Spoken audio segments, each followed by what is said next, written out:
যুবকরা দিনের দিকে ফিরছে মাশাআল্লাহ, তবে তাদের দিকে একটু পরে আসছি আমি। তাদের ফেরার পর যে কি প্রবলেমগুলো হচ্ছে এগুলো একটু বলবো ইনশাআল্লাহ।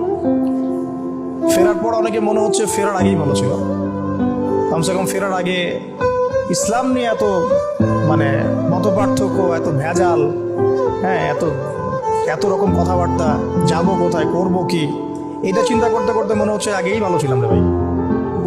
একজন নন মুসলিম মনে করতেছে এখন যে আগেই ভালো ছিলাম রে ভাই।